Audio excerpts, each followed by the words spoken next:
Right, that should have started, Chair. Yeah, thank you very much, Mark.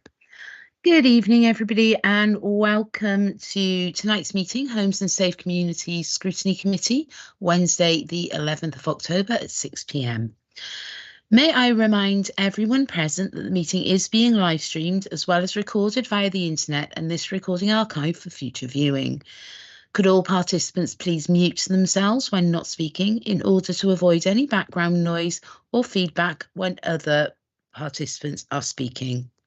If a participant wishes to speak, can they please put their hand up if they can be seen on screen, or use the raise hand function. If a participant raises their hand via the function and is not subsequently invited to speak by the chair, please could they turn their camera on to indicate or place a message in the chat function. When invited to address by the chair, please could all participants ensure that their microphone and camera is on to ensure that they can be seen and heard when actively participating. If this is not possible for any reason, please bring this to the attention of the chair and or Democratic Services Officer as soon as possible. Please ensure that all debate is raised verbally and not via the chat. Function for the sake of the recording. The chat function may be used to highlight any technical issues and or to grab the attention of the chair or Democratic Services Officer. If any participant has difficulty hearing or being heard or seen when they are addressing the committee, then they should let the chair or Democratic Officer know. Okay, so that's the end of the housekeeping. So we'll go on to agenda item 1, which is apologies for absence. Have we received any? Do we have any? Yes, we do, Chair. We've got 2 so far. One from Mrs. Smith and one from Mr. Dutch, who are both tenant representatives. Okay, thank you. I don't see any other people indicating, so I'm assuming we have no other apologies for absence. Okay, I'll go on to the next item agenda then, which is minutes of the meeting held on 13th of September 2023. Are we happy to move the minutes on block? Yes. Yes. Yes. Okay, thank you. So the third agenda item is to receive declarations of interest and the nature of such interests. Do we have any? Councillor Aviat, I see your hand is up. Thank you, Chair. Yes, I have a declaration of interest in agenda item 4, in that I am a council tenant. It's a personal, not prejudicial interest, and I will be staying and speaking on the presentation. Thank you. Okay, Councillor Hennessy. Exactly the same one, please. I'm a council tenant and I will be staying as well and voting. Okay, thank you. And Councillor Payne. Hello, Chair. So mine is dispensation, talk and vote as I am a manager at Llamau in the Vale of Glamorgan. Thank you. Okay, thank you. Now, before we go on to agenda item 4, I do need to advise you that we have swapped agenda items 5 and 6. This is because the person speaking on agenda item 6 is needed elsewhere. So agenda item 6 will follow after the tenant satisfaction survey.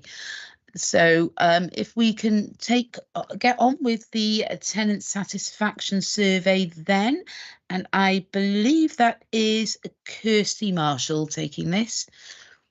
Hi there, yeah. So I'll just with share Nick my and slides. Mike. Yeah. Hear me okay? Yeah.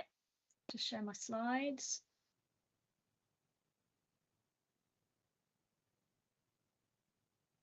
Yeah, so hopefully you can see the slides, yeah. Okay? That's showing, Kirsty, that's all fine. Yeah. Great. Okay, so I've just got a few slides to talk through from the STAR survey that was run in 2022. So before going into the data, I just wanted to kind of remind everyone on the context that was, things that were happening around that time. So we found the cost of living crisis was starting to have a big impact on the UK population, and kind of around the time when the survey took place, so May, June 2022, we were kind of just coming out of COVID and the restrictions there, and kind of dealing with the backlogs caused by COVID-19. Because of COVID and the situation in general, there was kind of sector-wide decline in satisfaction. So it was around a 5% decline seen in 2020. And this, you know, seeing times taken to complete repairs also increasing by 40%. So the council's experiencing more demands on the call centre, with it being harder for some people to get through with any kind of repair kind of queries, for example. So just kind of trying to set that context before we go too far into the data. So just to kind of give you an overview of the methodology for the STAR survey. I work for MEL, which is a social research company, and we were commissioned to perform the STAR survey. The questionnaire included core questions from the latest Housemarque framework, and you know, to ensure we collected robust data on tenant experiences and perceptions, and so we could compare also to the 2019 tenant satisfaction results. So we contacted everyone and invited them to complete the survey, and this was through a postal methodology, but there was the option to complete online if they wished. So they could access the survey via an online link as well. The fieldwork began in May and finished in June 2022, and we heard from 925 tenants. We were within the kind of confidence level we need to ensure the results are robust, and the response rate was 24% in across both general needs and sheltered on average, which is within the kind of normal return rate we tend to see for these types of studies, which is between 20 and 30%. So just to kind of compare your metrics against the Housemarque benchmarks from 2021-22. So satisfaction with the overall quality of the home is the area where you're closest to the median. So I've ranked these from distance from the median on the left to right. So anything on the left of the screen is where you're best placed almost. So it was satisfaction with the overall quality of the home, satisfaction with the last repair, and being a neighbourhood as a place to live with the metrics that performed almost best against the median. Whereas things on the right, so satisfaction that views are being listened to and acted upon, social housing provider easy to deal with, and service charges provided value for money, were the things, were the aspects where Vale of Glamorgan was the furthest away from the benchmarks. So it's just kind of trying to highlight that, you know, being listened to, being easy to deal with, and service charges providing value for money, kind of showing that you need to focus on improving communications with tenants and evidencing a bit more how service charges are being spent.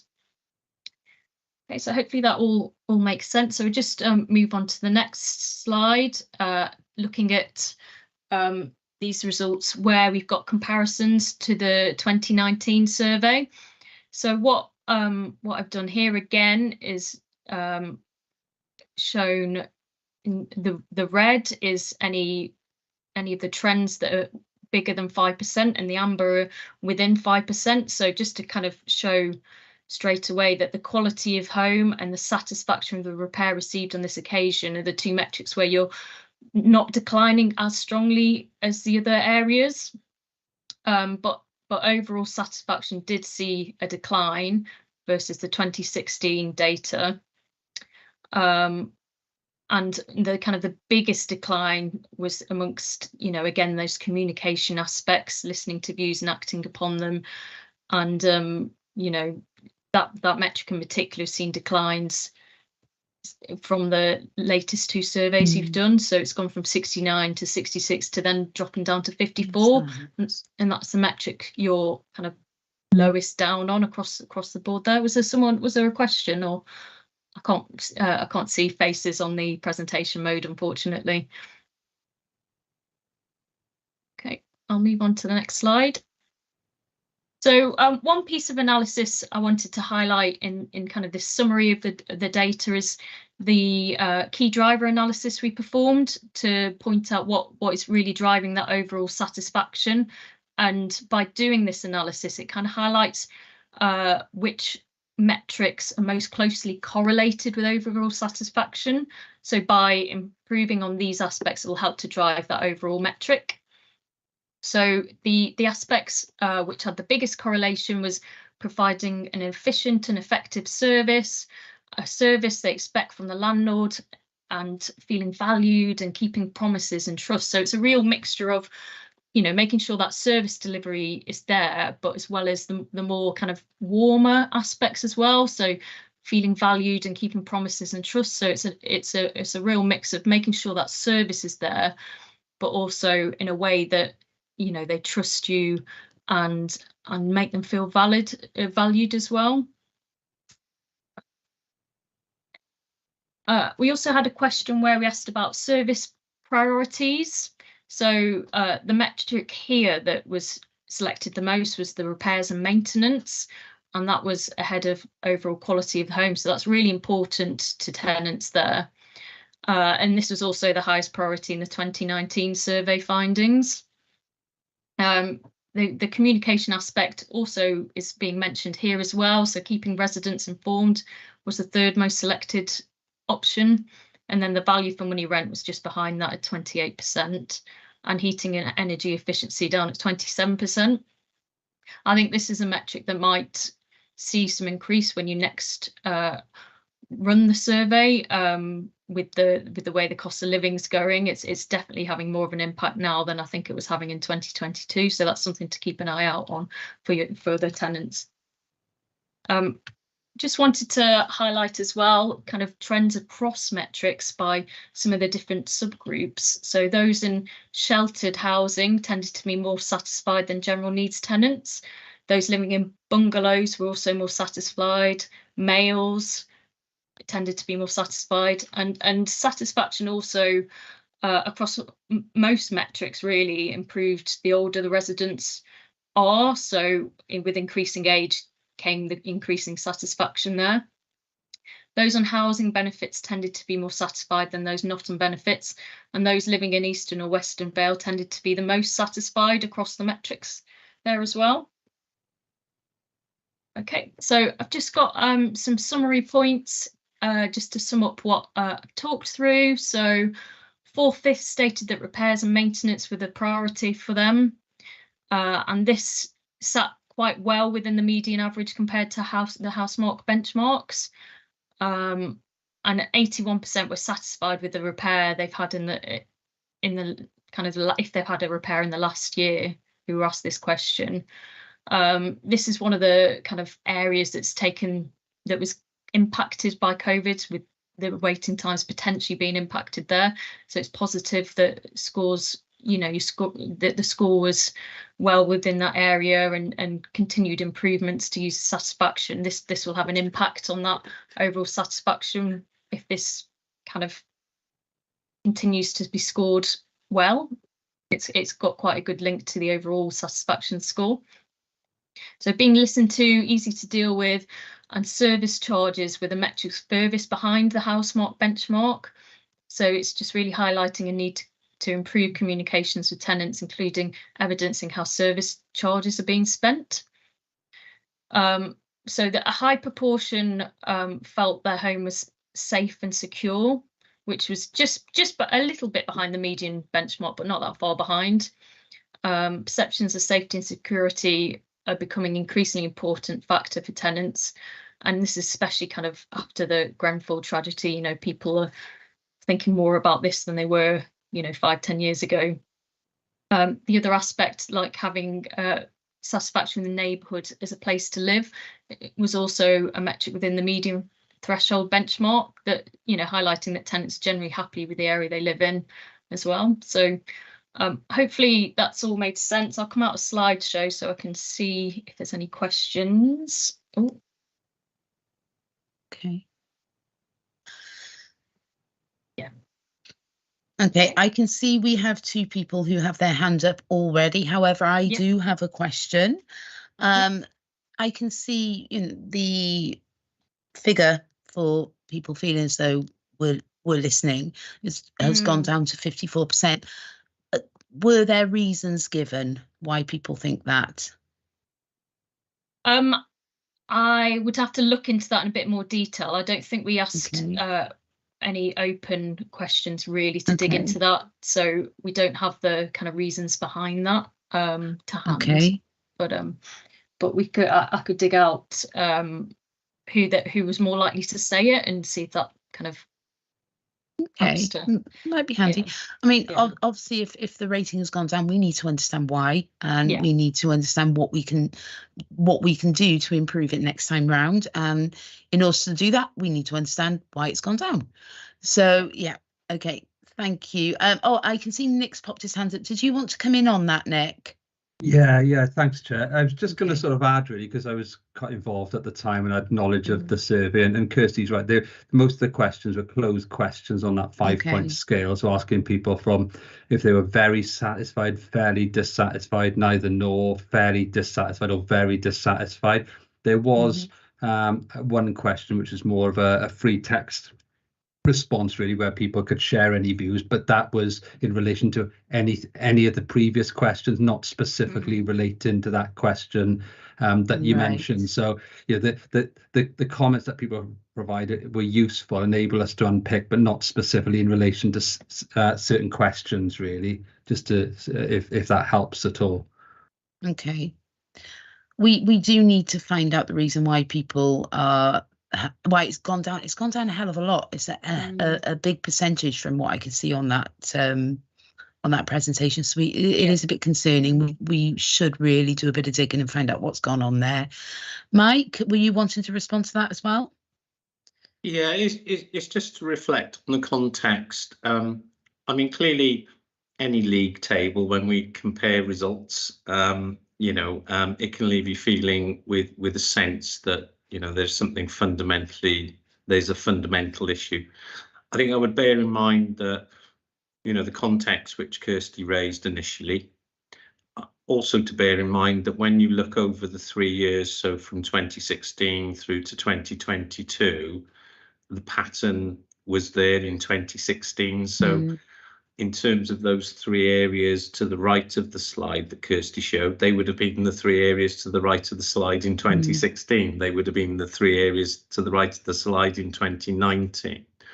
So for me, the general theme and the general trend there is those are the areas that we would need to concentrate on. So I think the context in relation to COVID, the lack of accessibility to staff, the closure of services during that time, difficulties obviously in terms of people accessing services, I think reflect a point in time. But just then to say, we haven't stood still since 2022. I know that. We reflected already, and we already knew those were the issues. So, for example, the first tenants newsletter was published earlier in the summer, and I know that went to all members. And I've had positive feedback from both tenants and from members with regard to the recommencement of the newsletter. Now we're just about to publish our second newsletter, which will be going out before Christmas. And in that, we're asking tenants to contact us to make sure that the content of that newsletter is what tenants want to see or hear. And I think that reflects on the point that Kirsty is saying. Sometimes it's easier for us to think what we understand tenants want to hear or to see, but we're not always very good necessarily of asking tenants what they necessarily want, which I think goes back to your point, Councillor Collins, Chair, which is about these are can openers, so they flag and they highlight and they place a spotlight on areas that we would focus on. In terms of being able to be contacted easily, so we're investing £300,000 or more now in the new housing building services ICT system, which come the summer next year, tenants will have the opportunity through a tenant portal to be in contact with us in real time, in effect. They won't necessarily need to go through the call centre. People can choose to go through the call centre. People can choose to contact us face to face. And I'm not saying, and what we've talked about the availability and how to contact staff, and it shouldn't all be a digital response. We know that there are significant numbers of our tenants that aren't using digital means to contact us. So that should improve the accessibility question. So that's in hand already. We also do some finer surveys. So, for example, if you look at housing improvement, so the housing investment programme, so we've invested millions and millions of pounds in the last 10, 12 years on the stock improvements, WHQS improvements.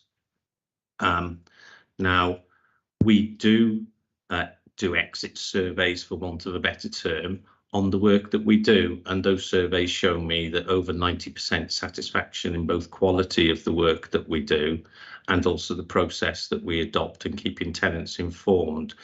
So it's just to reflect on, it is disappointing when you see drops. It does beg the question why, and I think then for us in terms of our action plan and how we take this forward, it's the understanding of why that is. More importantly, what are we going to do, or what have we already done to change that perception? The other thing that when I first read the report, and just to reflect on service charges, I think we need to do more work with regard to explaining to our tenants how their rent and service charges are actually spent. Now, if you have a look at the baseline figures for people who responded to the question on service charges, I think it's about 900 people, which is virtually, I think it was 95% of all respondents. Now, service charges are only charged to people who are either in sheltered housing or live in flats. So a significant number, approximately 300 or so people, based on the fact that there were about 300 people living in houses where we don't levy a service charge. So I think we also need to do some work on what is a service charge, so that people understand what service charge is. And also, as I say, breaking that down. So what I'd like to see when we send our rent letters out this year, for example, and our service levies, is a breakdown. So of your rent, this is how much is spent on new build. This is how much is spent on repairs. This is how much that is spent on neighbourhood improvements, so on and so forth. And the same then for service charges. I would also reflect on service charges. We only recover cost recovery. So if, for example, heating charges, an example, we only charge whatever the costs we are charged for the heating services we provide, and so on and so forth for a number of the service elements. So grass cutting, for example, we pay out of the service charge the contribution to the general fund grass cutting service, so an apportionment there. So I think I would comment on that. The other comment around value for money, and it will be interesting to see what happens in 2 years' time, because we're running the survey every 2 years in effect, or sometime in 2024. Certainly for the last 5 or 6 years, this council has not increased rents to the maximum amount that could have been charged under the rent policy for Wales, which is set by Welsh Government. They dictate the maximum charge. And for the last number of years, certainly during COVID, and certainly it was a discussion when we were discussing this year's rent increase, one of the primary factors of not increasing our rents, and our rents being effectively half of what the inflation rate was, CPI was at that time back in September, was purely around the impact that was going to have, and that is continuing to have, on our tenants. Cost of living is a major issue for our tenants. So just to reflect on some of the things we have done since May, June 2022, and I suppose not to necessarily beat ourselves up so much around the figures. But I suppose for scrutiny, what we'll be bringing to scrutiny committee is how are we going to improve on those areas that our tenants believe we need to improve on. And I think that will be the test for us then going forward. I'm sorry it's a long-winded answer, but you know, this is our third survey. They're really important. The views of our tenants are extremely important, whether they're reality or whether they're perception. In the same way as, you know, my colleagues in community safety, for example, when we look at crime statistics for the Vale are really low. Perception is not necessarily the same. And I guess it's around delving into the detail, delving into the information we have and doing some further work then, you know, over the coming year and a half. Okay. Thanks, Chair. Thank you, Mike. Okay, as I say, I did see a couple of hands up, so I'll go in the order that they were raised. So Councillor Campbell is first. Hi, Mike. This is probably a better question for you than Kirsty, I'm afraid. So to kind of build on what you've just said there, you talked about creating action plans and things like that, which is fantastic. But obviously the numbers are still going down every time we look at this survey. So what you've actually putting in place in the action plans that you're doing don't seem to be working, whether that's the perception or what you're doing or anything like that. So and leaving things for 2 years is quite a considerable amount of time. So are you actually planning on tracking anything within that time to see if there is anything? Now, you mentioned the newsletter, and that seems to be like really well received by people and tenants. How are you tracking that? Are you just going out and talking to tenants, or are you doing your own surveys? How is this going to be judged throughout the time? Are you talking to specific groups of people? Because obviously there needs to be some kind of tracking process just to see if it's actually working. Otherwise we're just wasting money on something that's not going to work, and then when we do the survey in 2 years' time, the figure's going to be down again. Absolutely, Councillor Campbell. So yes, there is ongoing work. Nick, I don't know whether you want to sort of reflect on that, but I know, for example, in terms of our tenant representatives on committee, we've been discussing these results with the Vale tenant panel. I know, and as I say, a number of colleagues sit on the panel, and perhaps they can reflect on some of the work that we've been involved with more recently, I guess, around setting up scrutiny panels in terms of tenant representatives and the work that we're doing around there. But if I go to Nick first, and then perhaps Mrs. John and Mrs. Doyle may wish to contribute to that.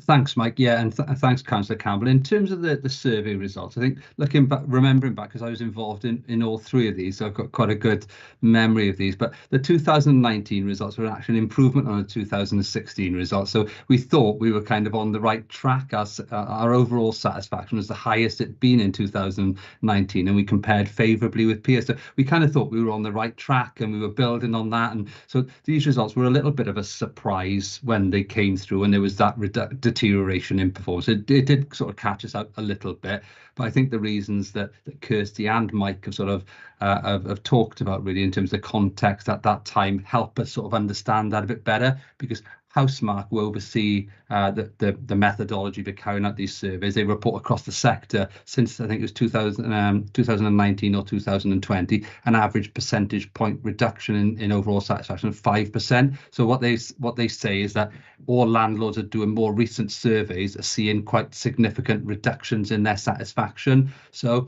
you know, it's stuff which is happening across the sector, and that's, you know, doesn't mean to say that there's things that we could and should be doing locally to address that. But I think that context, and we keep using the term context, but that is vitally important, because, you know, the housing association up the road or the council down the road are all experiencing similar reductions in satisfaction. In terms of the point that you raise about tracking performance and satisfaction in between, that's a really good point, really. What we refer to that as transactional satisfaction level. So what we have is that the STAR survey is a perception-based survey where we ask everybody what they think about everything really. But the transactional survey, so after somebody's had a repair, we'll ask them, you know, were you satisfied with that repair or not? After they've had a new kitchen, bathroom, a home improvement, we ask them about that. But what we've got to be careful to avoid, and Kirsty might sort of bear me up with this really, is blending perception-based satisfaction surveys with transactional-based surveys. Because what we tend to find when we do the transactional surveys after repairs, etc., there's a much higher level of satisfaction with those. So again, that can lull us into a bit of a false sense of security there. So we've got to compare apples with apples, I suppose, is the point I'm making there, and not just look at the perception surveys, but compare to previous perception surveys and not mix them up with transactional surveys. So, you know, we do carry on doing a lot of transactional surveys for various things, some of the things that I've mentioned. And they're useful as an early warning signal, really. And going forward, I think what would be useful where we're implementing some of these changes, starting to do things differently, starting to, you know, share more information with tenants, engage with tenants a bit more. Hopefully, you know, they will give us a use, hopefully a good sort of early indication, really, of whether these changes are sort of biting and making a positive influence. Okay, thank you. Councillor Lloyd-Selby. Yeah, thank you, Chair. Thank you, Kirsty. Thank you, Mike, especially for that really comprehensive response, which has addressed lots of the issues I was going to raise, actually. But if I may, just two questions. The first is, in terms of understanding the figures, I wonder whether or not we understand what our tenants' expectations are, because there's always something for me about, are we communicating clearly to tenants what they can expect? Are their expectations realistic in terms of the constraints that the council is facing? Because that helps to inform the validity, doesn't it, of the perception and the responses. So how are we communicating what tenants have got a right to expect and what we're aiming for in terms of the standards of support and communication, etc., that we're providing? And my second comment, if I may just do the two at the same time, is I'm conscious that the survey was undertaken some time ago. So we're looking at results that came in, I think the report is dated October. So what we've helpfully heard from you, Mike, is an update on all the activity that's already happened to address some of those issues, things like the tenant newsletter, the upcoming tenant portal. Just wondering why there was a delay. Was it simply the practicality of delays in a busy agenda? Because I think it would be really helpful if, when the survey is completed again in 2024, we have sight of it, if possible, a bit sooner, so that we can see immediately, you know, how the council is responding to that. Thanks. I think in terms of your second point about the delay, I acknowledge that, you know, for we had the survey results some little time. We were discussing, obviously, with the consultants the returns themselves, and I suppose going through that sort of process that we're going through this evening in terms of trying to understand what they were telling us. We didn't wait, obviously, to start some of those improvements. Some of those things are happening already. There was a meeting last week I couldn't attend because I was at a meeting with the chief executive at the time. So, for example, we had a Meet Your Neighbourhood Officer event at the civic offices with a number of tenant representatives. I think it was a week before last. I think it was, Nick, wasn't it? We've been doing some training with our tenant representatives, you know, around, as I say, testing our services. So the sort of mystery shopper type sort of thing that we'd like to install, you know, to test some of our assumptions that you mention. And I think you do make a very valid point around expectations. And there is a value for money question there, and that's part of the work that we do with benchmarks. So the STAR survey is just one part of the benchmarking that we do. We also look at value for money, and I suppose if I can give you an example, we you know, what's our expectation? Are we a Rolls-Royce service, or are we a I don't know, I used to say Morris Minor because people used to know what a Morris Minor was, but I think you get the gist that, you know, what is our expectation based on how much money that we have within the service. And I did mention, you know, that there is a potential that some of the things that we want to do, we can't do when we don't increase our rents to whatever level we feel is appropriate. And there's a balance, isn't there? You know, we may take longer to do certain things, or we may not do as much of something that we may have wanted to do, because we've traded that off against the impact, and fully understanding the impact on our tenants. So you are right. We need to be clear about what is the service we're providing, what level is that service, be very clear around service specification, and then people can measure you against that. And that's something that is an area that we need to look at. Yes, you're quite right. Thank you. Councillor Aviat is next. Oh, thank you. I don't know if you can see this. This is the newsletter. Don't know if you can see it. Anyway, it's in English and blurred. Oh, sorry. It's in English and Welsh. It's quite big. Basically, it's very much tenant-led. And anyone can have an input in it, you know. And I would like to suggest, if there are any copies left, that all members of this committee should really have one, so you know what we're doing. I had an input last time, just as a suggestion, as a councillor, and not just as a tenant. Anyone, things that Councillor Lloyd Selby suggested may be able to go in. I've suggested in the December edition an article on loan sharks, and also an update on C1Vs, how they can answer, you know, their new callback system and stuff like that. But anyone can have an input. So I think you should all have a copy every time the council tenants have one, and I'm sure they'd welcome all your input on them. That's it. Thank you. Thank you, Councillor Aviat. Councillor Helen Payne. Thank you, Chair. It's kind of on some of the points that Mike has said. Obviously, I'm new to this committee, so bear with me. But I'm interested in the under 35. So the under 35 seem to be a bit more disgruntled than the over 35. So I was looking at, is there a message there to get across about what the council actually does in relation to housing, particularly with new younger tenants, and which that threw up for me about the why, the qualitative stuff that probably isn't covered and is probably a little bit more detailed, which is why are they disgruntled? Because we've got their issues, but we don't go into much detail. And is that relevant to the sample? Because sometimes people who have issues are more likely to respond than those who don't. So it's easier to, you know, be unhappy about things and record them than it is not to sometimes. So I was just interested in that aspect of it, really.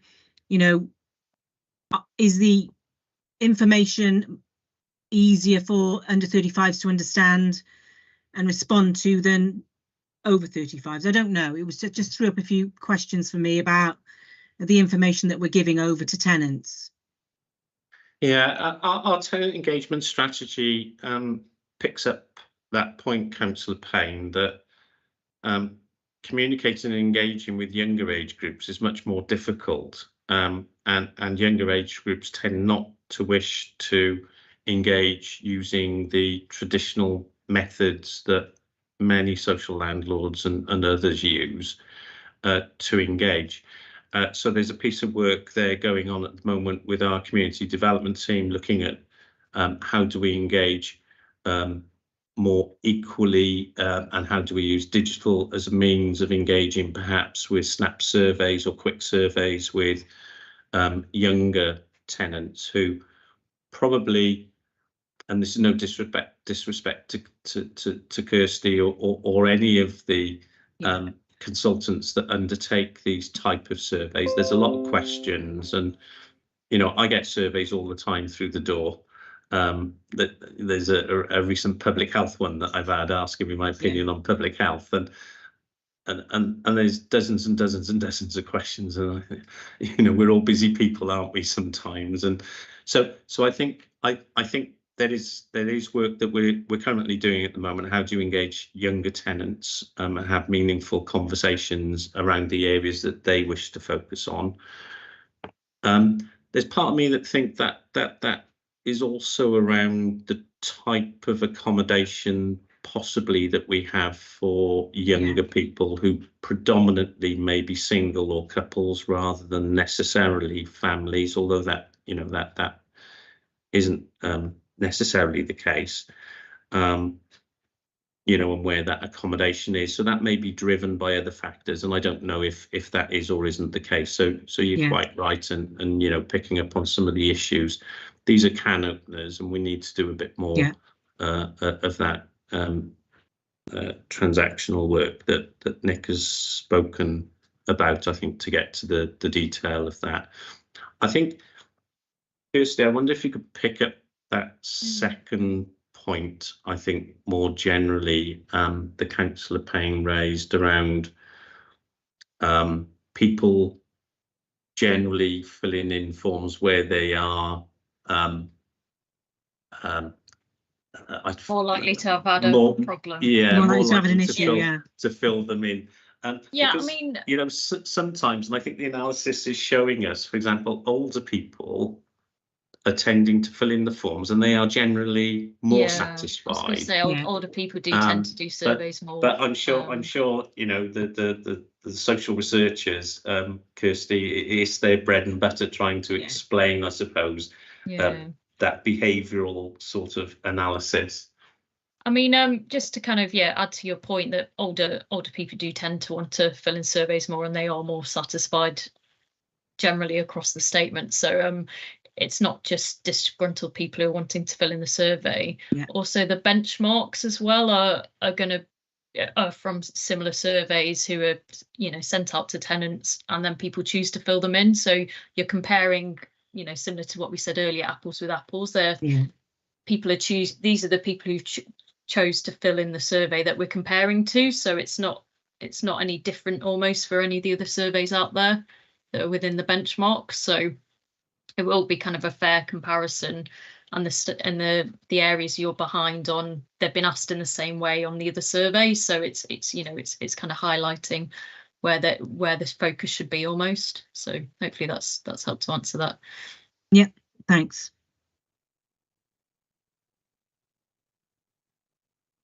Okay, thank you. Councillor Stephen Haynes. Thank you, Chair. And just thank you, Kirsty. Just like to say, I might be asking a question that's already been asked, but because my laptop just crashed, it just takes me 5 minutes to get back on. So it's about the response rate. It's quite a low response rate, and I just wondered what we were doing to encourage in future greater response rates, because it does skew the data if we don't get enough responses. Yeah, I mean, you kind of, I think with it being postal led first, that is, you are in the range that you get for these types of surveys between 20 and 30%, and it is within the Housemarque kind of proportion that you're looking for. There is other methodologies you can use, so you can look to go, include email addresses if you've got them first. It won't, you just got to be careful for the comparability, because changing methodology can change the people who fill it in, so that does need to be a consideration. But there is other kind of ways you can approach it, or publicise it as well within the newsletter you mentioned. That's something that you could also use the newsletter for, and to kind of reiterate the importance of giving feedback back almost to help improve services, and what they'll get out of for giving that feedback back. So there's maybe a bit more, I don't know if you did that already before the survey, but that's something you can kind of look at doing, kind of publicising a bit with tenants and trying to encourage that participation as well.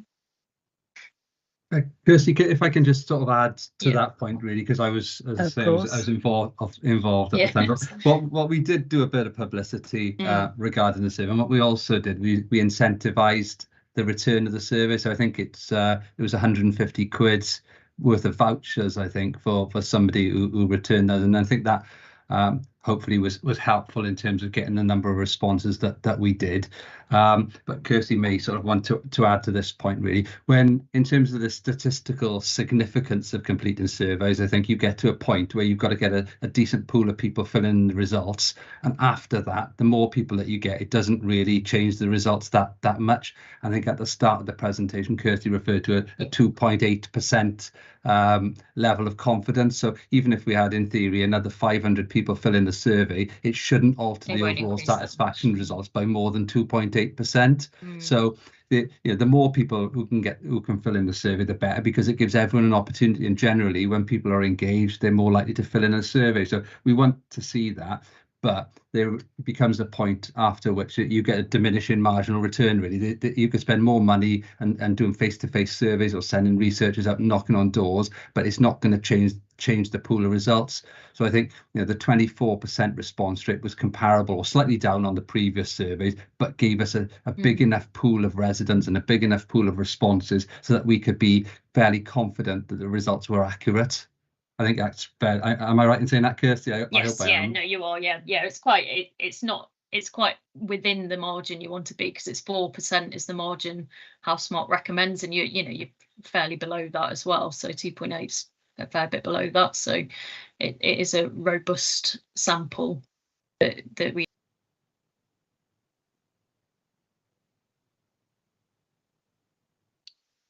Thank you. Okay. Thank you very much. Let me see. 2 seconds. The next person with their hand up is Councillor Lovelock Edwards, our Vice Chair, if you'd like to come in. Thank you, Chair. Just a quick one, and I think this has already been referenced by sort of fellow councillors, and it seems that there's a lot to take on board from this survey, and there's sort of some overarching sort of challenges in terms of communication, connection and community. So it gives us a starting point for building for the next couple of years. But one thing I wanted to sort of a plea, I suppose, and Mike, you in particular know that I'm always asking about this, is to, rather than expecting people to come to us, is can we ensure that next time we go to where people gather. As the champion for older people, I know that sort of whilst it's good to see them engaged, there's still capacity for that age group and for the sort of, as Councillor Payne's reference, for younger people to engage and participate in the survey, so that their voice, their connection to the council and in the services that we provide, it is clear. And it's just paying or taking more stock as to where people gather, in terms of encouraging them, reminding them, or giving them sort of notification that the survey is out and why it's important that they fill in that piece of paper. And yes, everyone is busy, everyone has a lot going on, but I think that it's all that we can do to sort of improve the response rate for next time. I think it'll help us all. And the other point I wanted to make as well is in terms of that initial engagement. It seems that we're very good at making the initial engagement, and then the exit strategy in terms of, asking people how things went, what their experience was. But again, I'm mindful of that journey in between, even sometimes when we have to deliver bad news and when we have to sort of explain if there's a potential delay to a particular service or request. It's about keeping people informed. And that's really vital. And I'm hoping that, I think, Nick, you've referenced it in your report, you've already started a number of task and finish groups. So I don't know if you can let us know if that's one of the considerations within any of these groups. Thank you. Yeah, sure.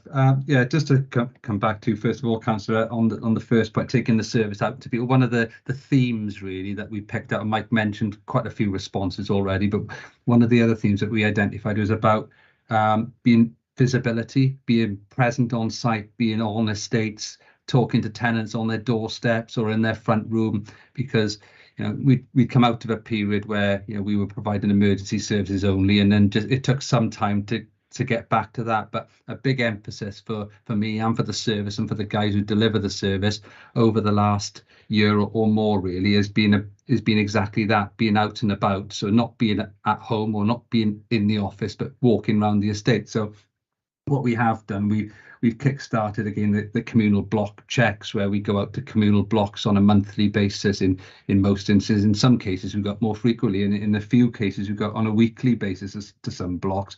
But the estate inspections, I know in some places we engage with the residents to actually do some joint inspections, and it's just walking around, sort of building up that sort of connection again with residents. And in the newsletter we deliberately chose to put the photos, the direct dial numbers of staff, and also their email address, just to try and make it easier to contact people, so that people could recognize who their housing officer was, and if they're walking around the area, not being afraid to open a door and give them a shout and have a conversation on the doorstep. Because I think sometimes that sort of connection, that seemed to be one of the things that was missing.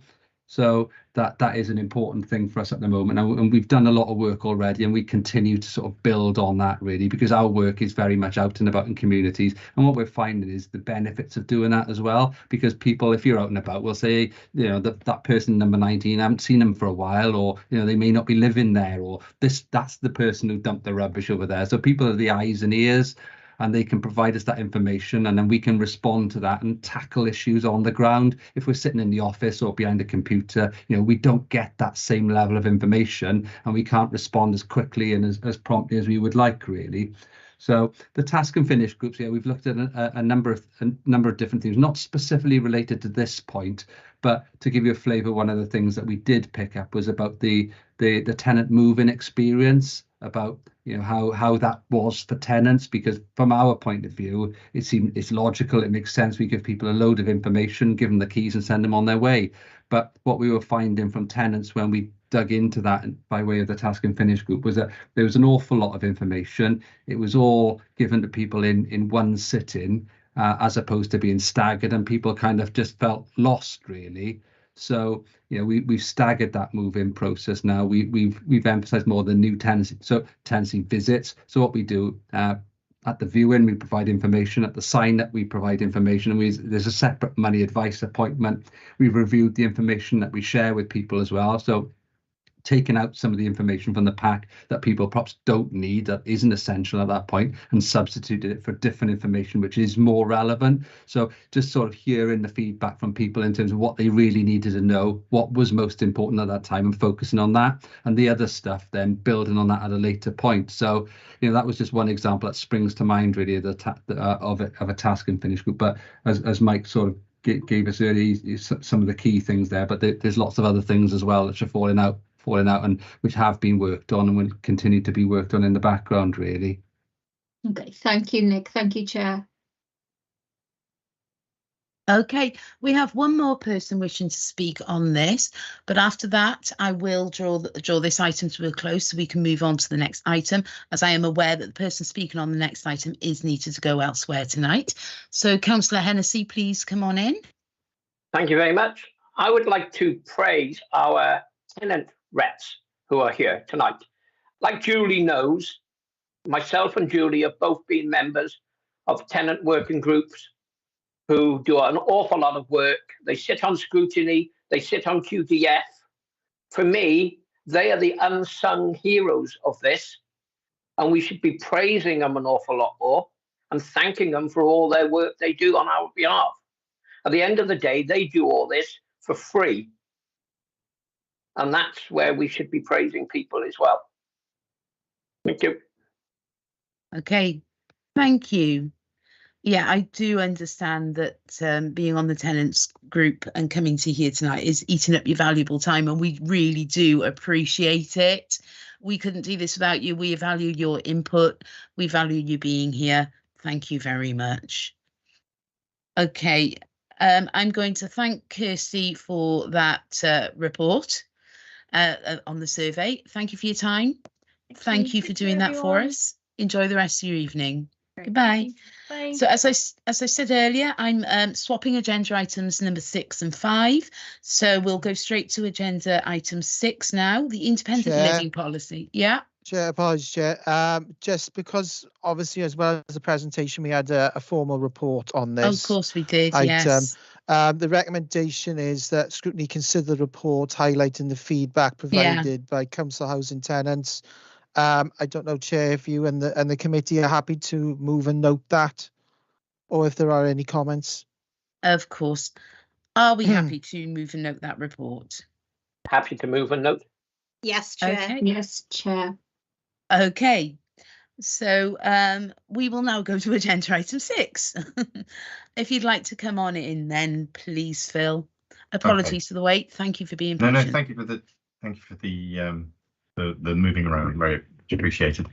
Good evening, all. I'm just going to run through a bit of a presentation, only 10 slides, around the new draft independent living policy for the Vale, and we've deliberately taken this to scrutiny before it's going to Cabinet on the 19th, because we would like the views of scrutiny on it. There are 2 recommendations in the report to refer the policy to Cabinet, and also to provide any comments that Cabinet consider before they approve the policy. So I'll just run through this now. Hopefully everybody can see that. Everybody see that? Yeah. Yeah, it's just come through now, Phil. Okay, fantastic. So hello all, I'm Phil Chappell. I'm the operational manager for Regeneration, and disability facilities grants currently sit under one of our in our department. I'm going to just give you a bit of a summary of kind of where we are, where we've come from, where we've got to on the new policy. Okay. So disability facilities grants. This is standard across the whole UK. So the council's got a statutory duty to consider and approve DFG applications. The conditions are standard across the whole UK, apart from the discretionary grant, which each council can set at its own levels. And the Vale's is relatively healthy at £60,000. Generally, though, the limit is £36,000. And at the moment, all medium and large adaptations are means tested.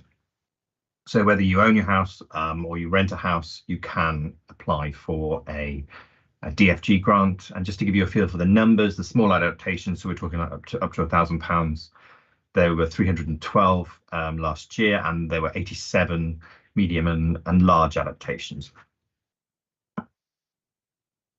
Just a bit of a background to the changes and why we're now submitting a new policy for consideration. There have been a lot of government changes since 2014, future generations, all sorts of new legislation. Since the policy that we currently work under it was adopted in 2014.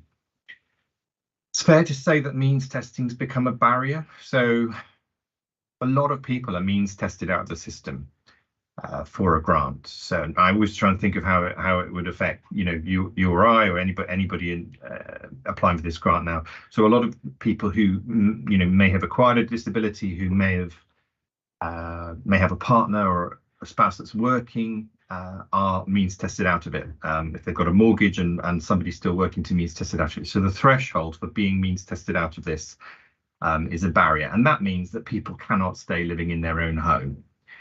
The Vale has the highest one of the highest percentages of people living in their own home in the region at a certain age and with a disability.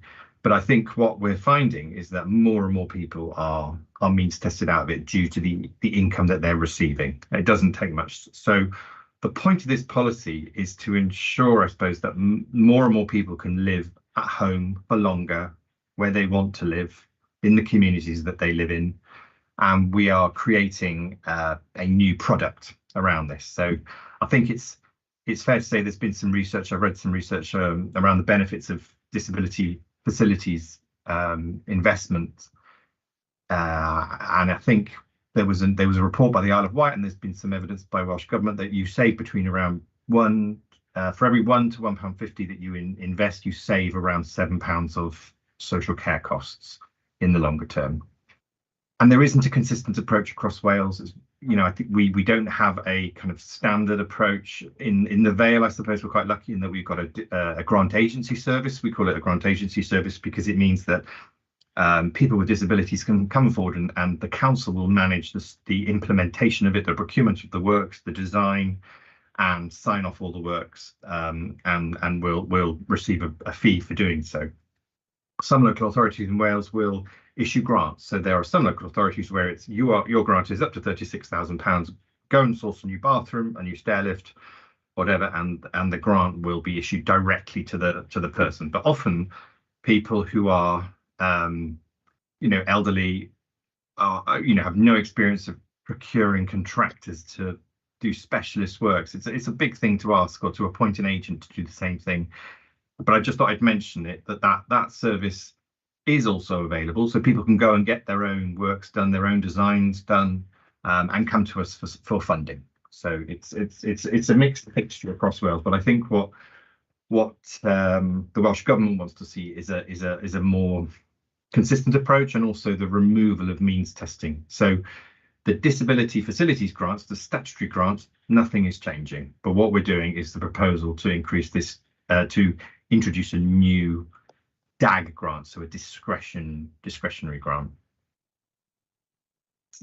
Thinking about where this has come from, there was a piece of work undertaken by our internal audit department that had 3 main recommendations: that we carry out this reshaping piece of work, that there's consideration to legal, finance and other implications around the new policy, and that the council should do some work around creating a single independent living team or an adaptations team that's very closely aligned to the OT services that the council provides across 10 lives, so that you're getting the same service regardless of whatever type of housing you're living in. And it's worth mentioning there's a separate piece of work underway looking at how OTs and adaptation teams are going to become more closely aligned. So this is what we're proposing. Minor adaptations, we're talking small things here. Planned process is going to be making the best use of care and repair for this. So I've got to say the work that care and repair do is fantastic. My mother has had them out, put railings in and steps and things like that, and they've just been amazing. And it's really quick. It's a really good way of making small changes to a house to make it easier to stay there.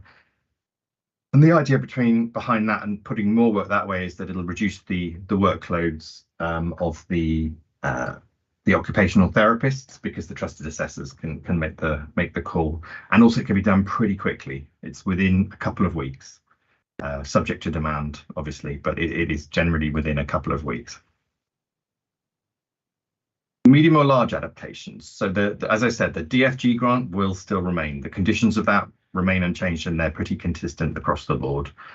But the DFG team, when it becomes apparent that it's going to be a larger adaptation, will consult with the OT team. And more importantly now, the new dimension here is the case conference across departments. So it's about looking at the social care costs of that individual over a longer period of time. What does it mean to make perhaps a more substantial investment in the property, but that might then result in only one carer needing to go in and not 2 carers.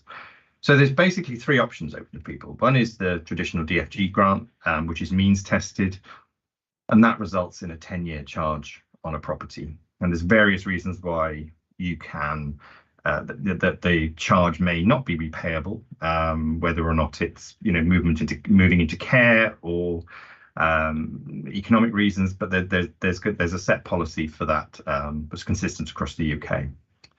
The new grant, the discretionary adaptations grant, without a means test, is open to everybody, and it will mean that people can have adaptations to the houses that they live in, and that there is a £36,000 limit on that, but potentially that it could grow, and there is no upper limit, and that there will be a lifetime charge on that property.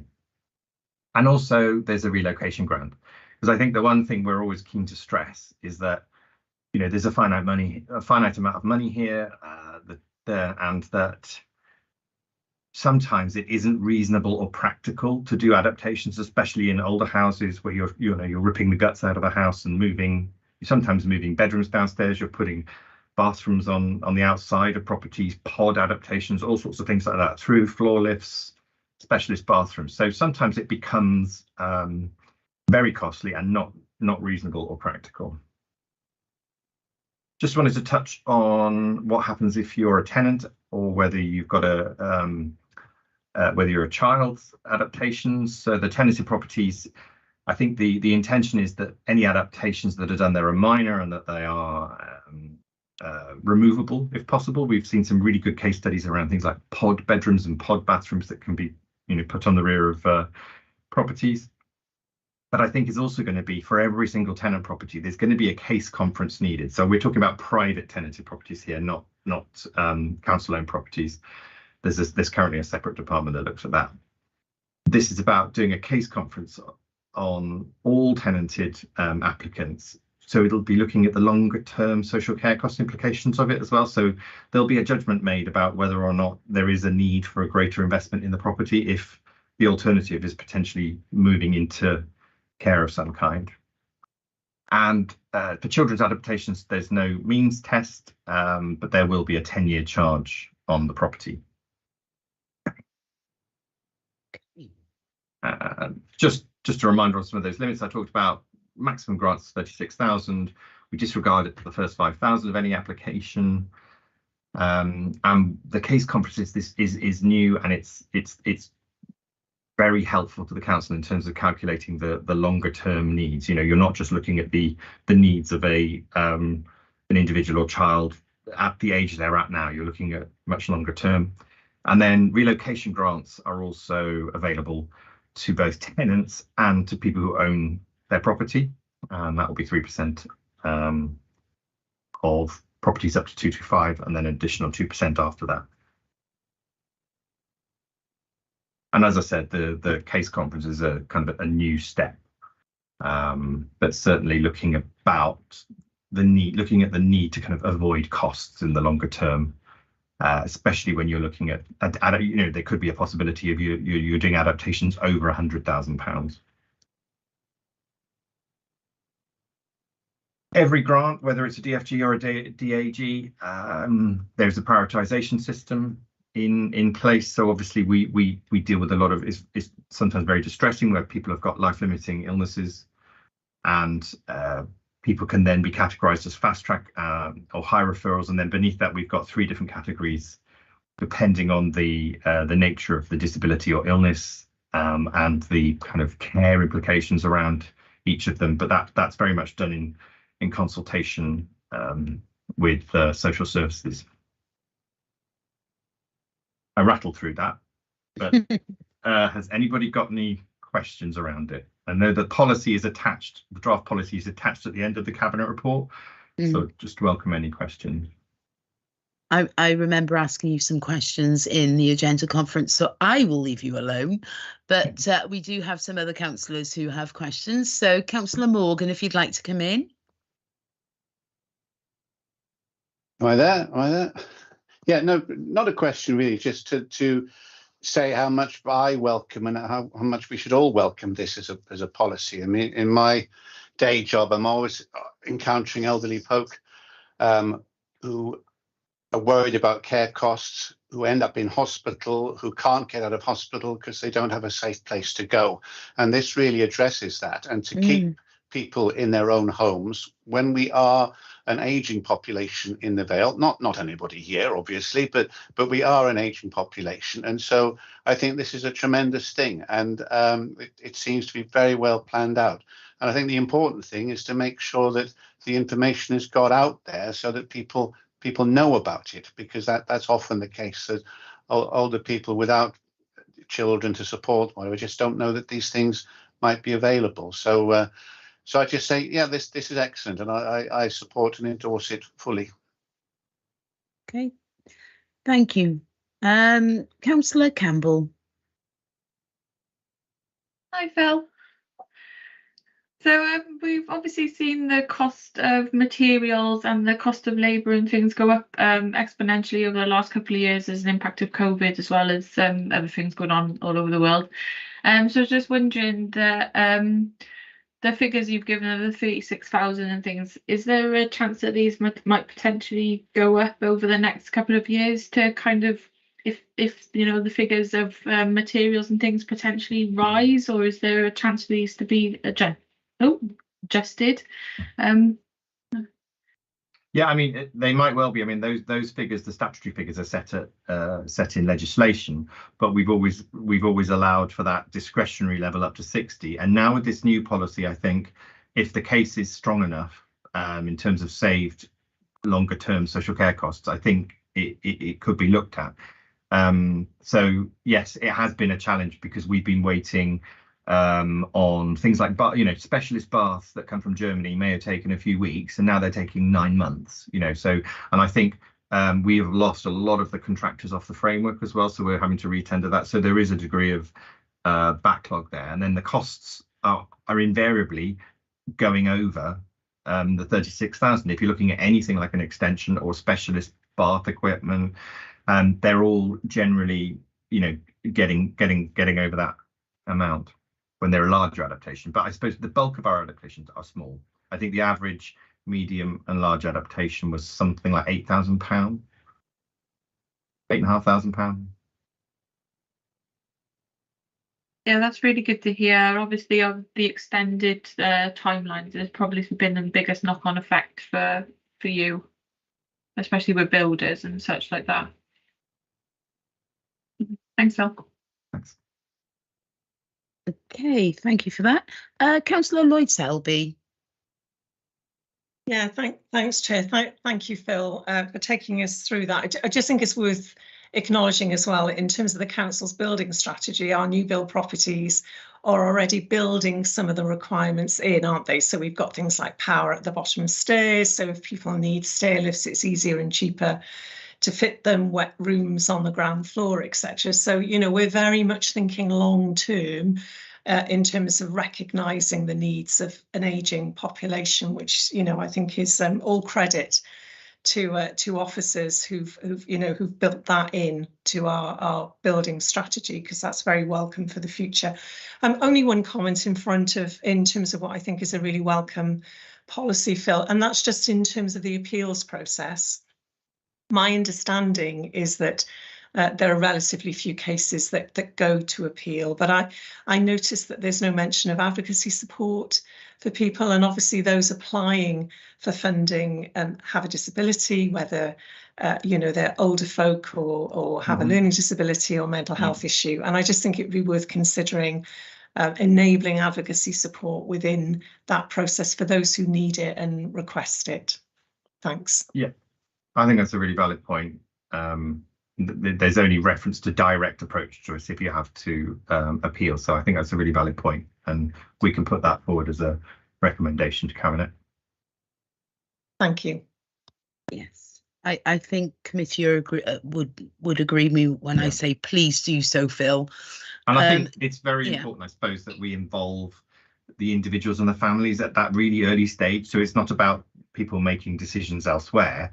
That whole case conference that I've been talking about is designed to kind of better enable decisions to take into account advocacy support as well. So you might want other people involved at that stage as well. So I think probably it's important in terms of our procedures that we do involve it at that stage as well.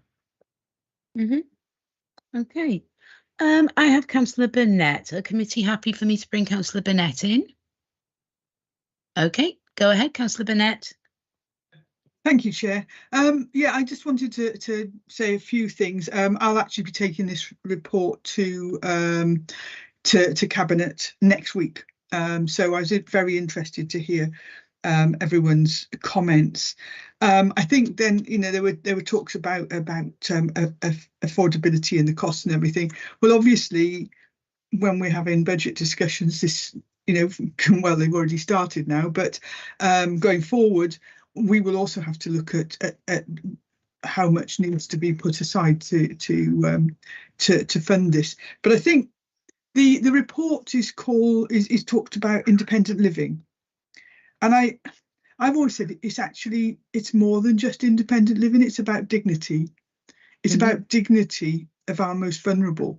And we talked, we can talk, as we tend to do internally, about that if we don't have 2 carers going into a house for every call and it's 1 carer, then that obviously has revenue implications for us, positive revenue implications. But actually we have to think about the implications it has for the person, because if you need 2-handed care, it means that you don't have the right facilities, don't have the right support in that house, and you have to be manhandled quite often. That for me is not dignified. That is not the type of care that we want to provide to people. And I think that if we actually want to live by the social model of disability, in terms of people are disabled by the surroundings around them, then this is what we need to do for people within the Vale. So it's something that officers have been working on very hard to pull all the different parts of it together, and I think it's an absolutely super policy. So I said I'll make sure that any comments that you've made are fed back into Cabinet when it comes forward, and thank you for your time today. Okay, thank you, Councillor Burnett. Do we have anybody else wishing to speak on this? Okay, Mrs. Doyle, if you'd like to come in, you are on mute at the moment. Thank you, Chair. I think this is a brilliant idea, and I would just like to ask, please, how do you apply for this grant? Okay.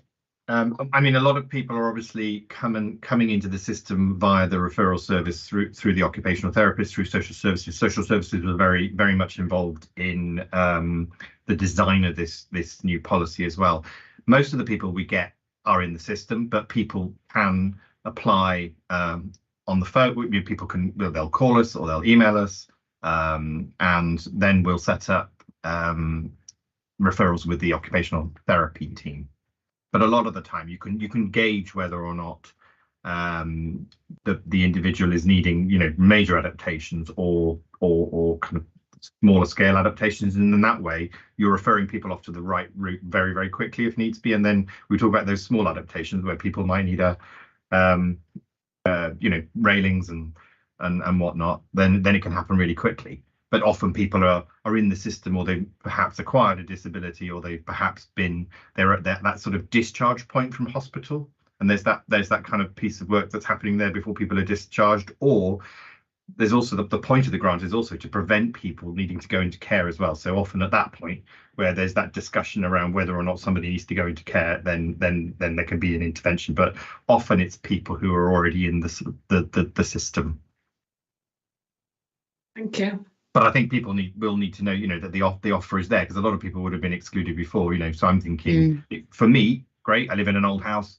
It might mean that if I acquired a disability, I wouldn't have to move. I could put a charge on the house, and I get to stay where I live. So there's a different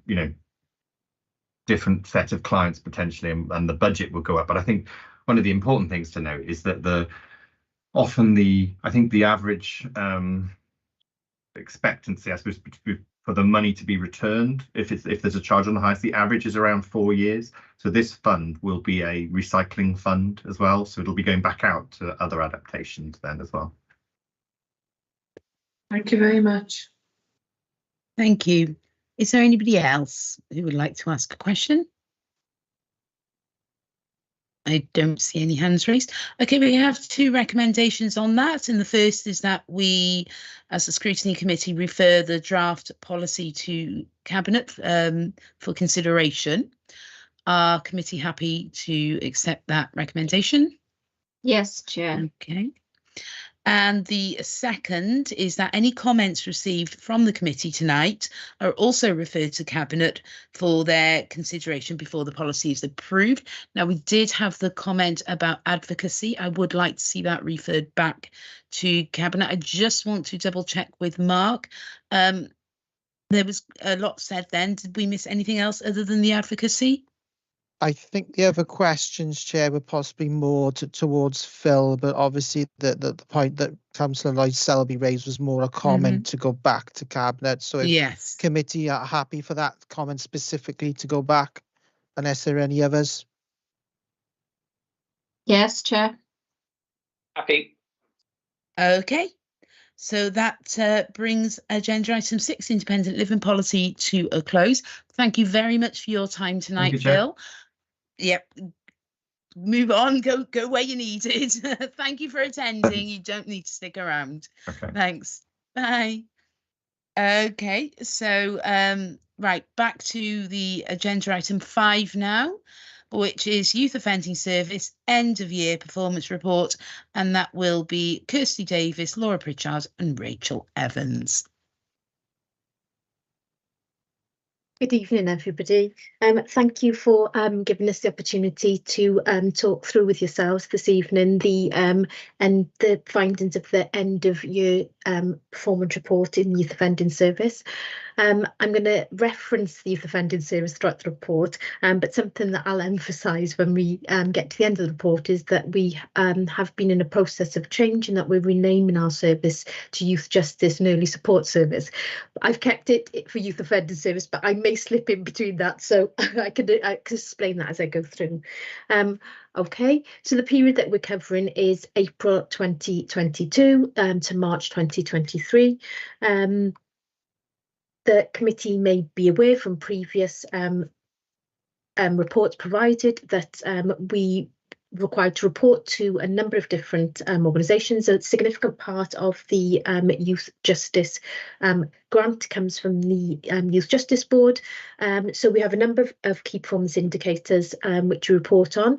Nationally, in relation to the Youth Justice Board, we have a number of 3 devolved Welsh indicators, and we also have added, in terms of the report, some local performance indicators which have been agreed by the Youth Offending Service Management Board.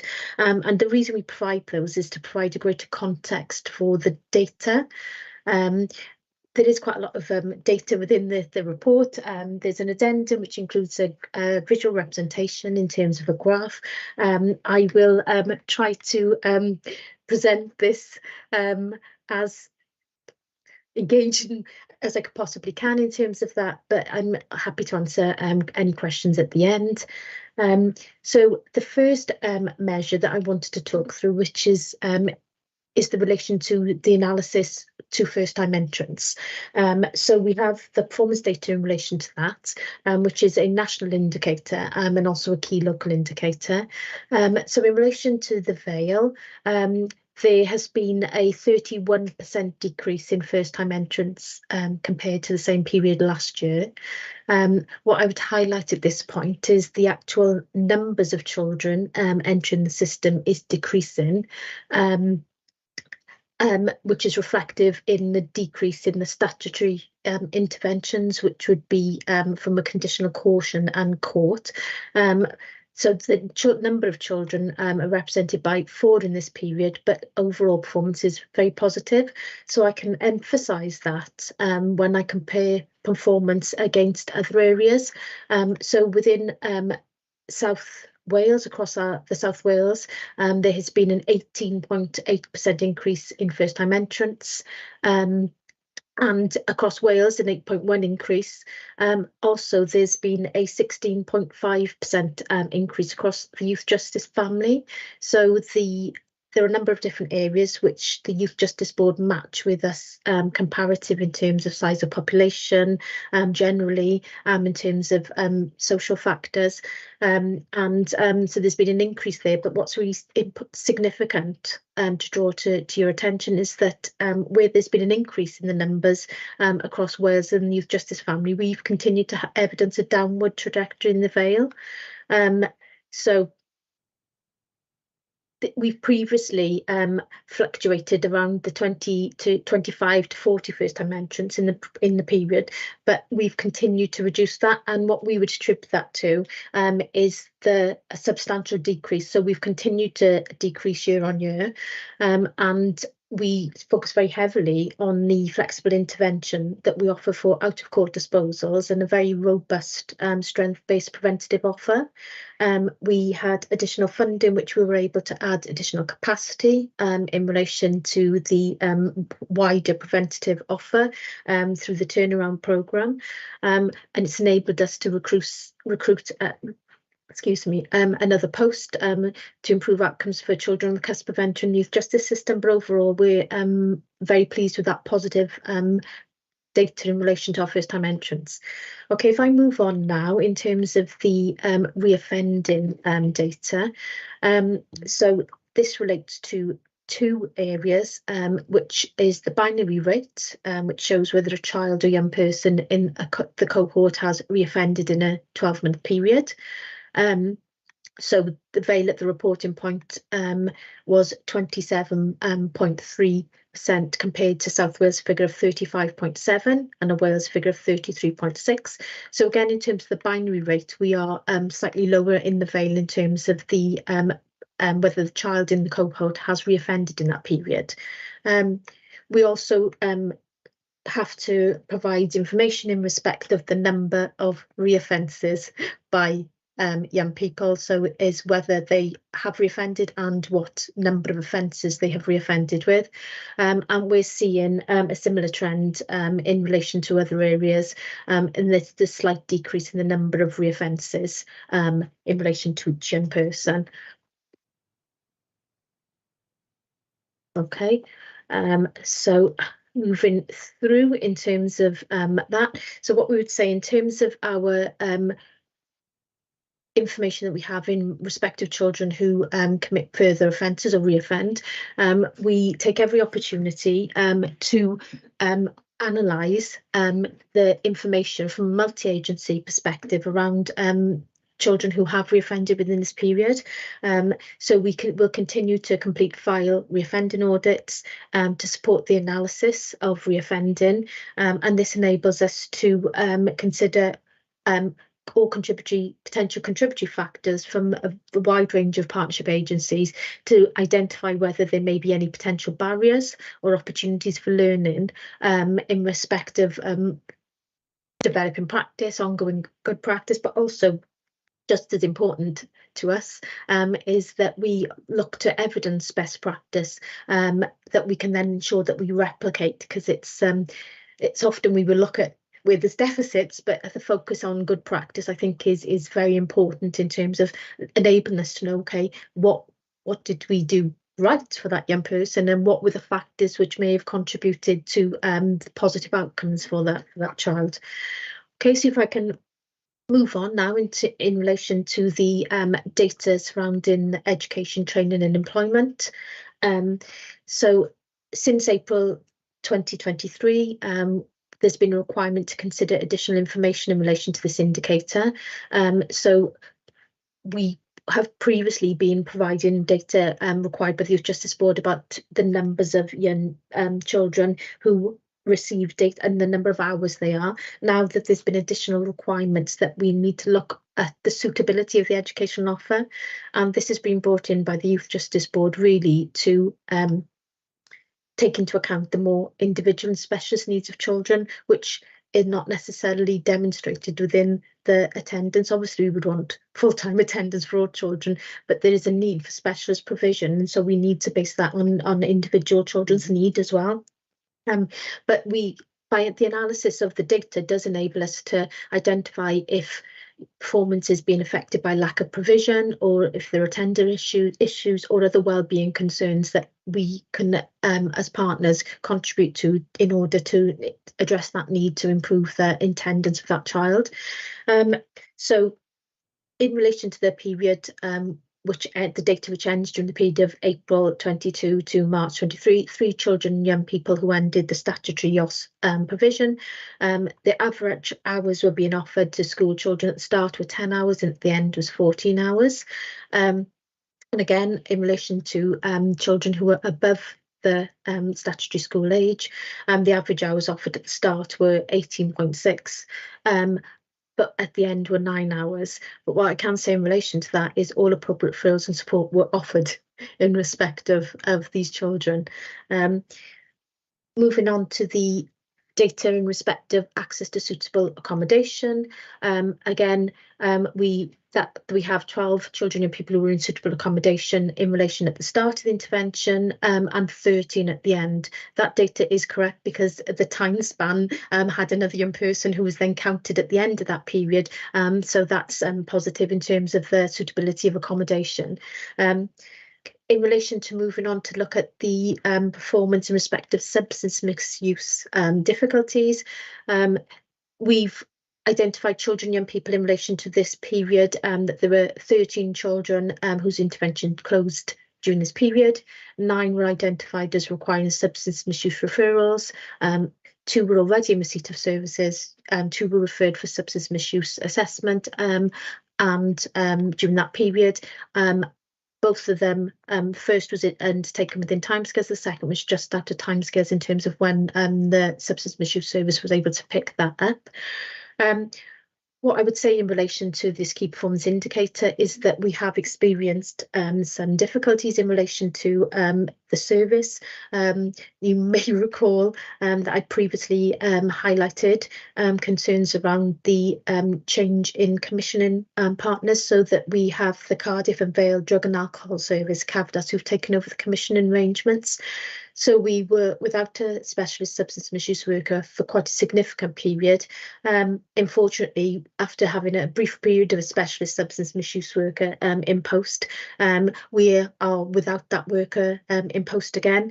There's been several recruitment endeavours. The post has gone out. It's just that again currently for the 3rd time, and we've working hard in terms of with CAVDAS to try and attract the right candidates.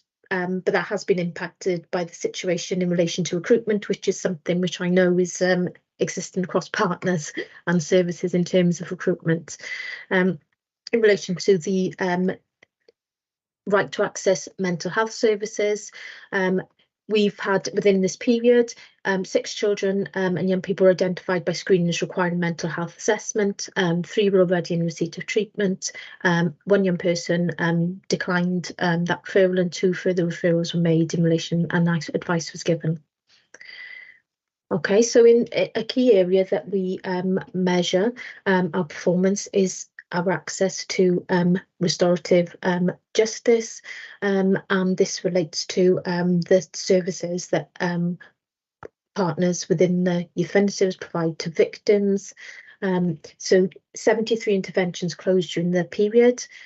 65 victims were offered direct and indirect restorative justice. There was an attempt to contact the other 8 victims, although we didn't receive any response. 7 victims received direct restorative justice, and 11 received indirect. We had just 7 victims responding to the victim questionnaire, and they confirmed that they were satisfied with the process. So engagement in relation to restorative justice is voluntary on behalf of both the victim and young person. So there has been changes in the performance measures utilised in relation to restorative justice and victims, and these have commenced nationally in April 2023. However, we had already brought that measure in on a local basis, and we did a victim audit in preparation for this. This has resulted in increased victim feedback and face-to-face victim engagement.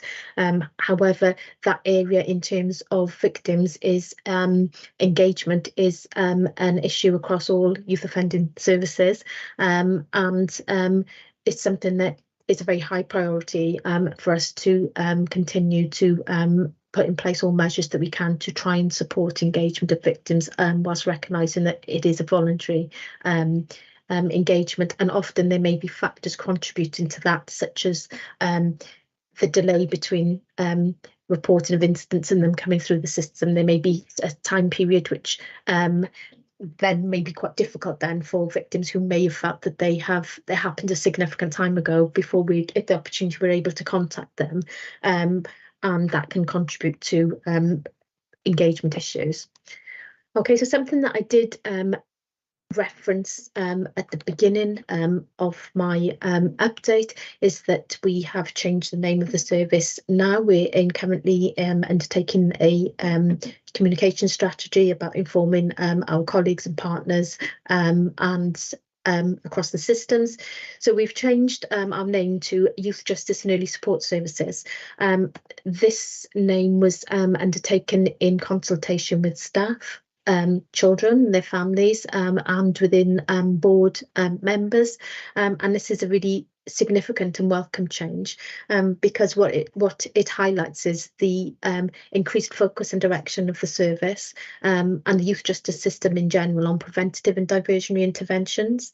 So the majority of our work, and it can be between 70 and up to 80 to 90% at certain times that we've had, relates to diversionary and preventative interventions. So this is reflective of the requirement for us to implement the blueprint for Wales, the focus on child first, and also making sure that children aren't identified as offenders when the system has been very successful in increasing the prevention and diversion of children from the statutory entering the statutory services. Just to advise as well that following on from His Majesty's Inspectorate of Probation in April 2022, which evaluated the service as good, the service has made substantial progress in the delivery of inspector's recommendations in the Vale of Glamorgan Youth Offending Plan 2022-23, and we have now completed the 2023-24 plan, which has been submitted to the Youth Justice Board in July 2023. Hopefully that I didn't lose you in that, all that data. I'm happy to answer any questions. Something that I also wanted to suggest at this point is that in terms of if there's any particular data that you might be interested in the future, we are open if we are able to provide that. If there's anything in particular that you may wish for local data on, I obviously can't promise in relation to everything, but we will certainly, if there is a request in terms of more specific localized data, we will certainly endeavour, if we are able to do so, to report on that to yourselves as well. Okay, thank you. I can see Councillor Payne has a hand up. Thank you, Chair. Hiya, thank you for that. It's really informative. It's kind of something I've not looked at in detail before, although I have had dealings with YOS in the past, not personally, but in a work capacity. So I'm interested in the counting of young people, really, in terms of quarters, that if they commit an offence in each quarter, they're counted as essentially another person. Is that correct? The data is aggregated, but the number, they wouldn't be counted as another person, but their period of reoffences would be incorporated within that period. So the data is aggregated. So they could be counting 4 times in a year as opposed to one individual. I kind of gathered that bit. The other thing I'm interested in is your staffing and resources. Yes. Because I kind of get who you're working with, and the offences and, you know, the offending rates and stuff, but I don't know who you are. So I would be interested in looking at YOS. I don't know what other people think. It's kind of something that we don't really know about very well. I don't know if you would be open to a visit, or Chair, I don't know if that's within our remit. I'll have to take what Mark says on that one, and possibly Rachel. I don't know myself. I think it's something that, you know, sometimes is a little bit mysterious. So I'd be interested in that. The other thing I was interested in was the 31% decrease in new young people coming through. So what an impact has that had on your service? So if I start with that one, if that's okay, first of all. Thank you. The impact that it's had on our service is not necessarily in terms of young people coming through. That figure relates to children who are then recorded as first-time entrants. So we're still working with these children, but we're working with children at the earliest stage to prevent them coming through the system. So I would say our workload hasn't decreased. We are just shifting that in terms of our success of our interventions at the earliest opportunity to try and prevent children coming through the system. Okay, thank you for that. And the second bit is, why do you think that is? I think that in relation to there is a very strong preventative offer in the Vale in terms of diversionary and prevention. We have been very proactive in what we can and creative in our preventative offer. We have taken the opportunity where we are able to apply for funding, and we've been able to staff an additional post through the turnaround programme. Yeah. But I would say I would put that down to a very strong preventative offer, a very good team, a very proactive approach in terms of engaging with children, and an openness to receive referrals, and to pick up referrals and intervene at the earliest point. Well done. It is a good statistic, by the way. I wasn't knocking it. Oh no, the decrease in young offenders is fantastic. That. So, and brilliant. You know, we are really pleased in relation to that, particularly when, brilliant. Not that we're compared to other areas, but it is nice when you're a decrease. Thank you. Okay. Rachel, were you looking to come in on that? Yeah, if that's okay, thank you. Yeah. Just Councillor Payne, in response to your interest in the service, it's challenging for committee, isn't it? Because we come to you on an annual basis, whereas you hear from other parts of Scrutiny Committee's interest on a more regular basis. This may sound a little way away, but we are planning an open day at the YOS. Now that will be next year. So we've got some work to do initially around the planning in relation to the action plan, next year's plan, etc. But we want to open the service up to a partnership networking event, and I think you'd be really well placed there if you were happy to join us alongside partners. Young people will be there. That will be held at the YOS building, so the YGES building, sorry, itself, up on Salisbury Road. And then that would be ahead of us coming back with our next annual report. So although it's a little way away, I think rather than perhaps creating something for you, it might be better for you to join us alongside other stakeholders. Would that feel okay, Councillor Payne and committee members? Chair is. Time goes really quickly, so when you say next year, it'll be in a snap. So by the time you've planned it, it'll go quickly. Yes, thank you. But we'll very keenly add you to our invitation list if you would like us to. Okay, thank you. Before I bring Councillor Birch in, I'd like to go to Councillor Lloyd Selby. Yeah, thank you, Chair. Thank you, Kirsty. That was really interesting.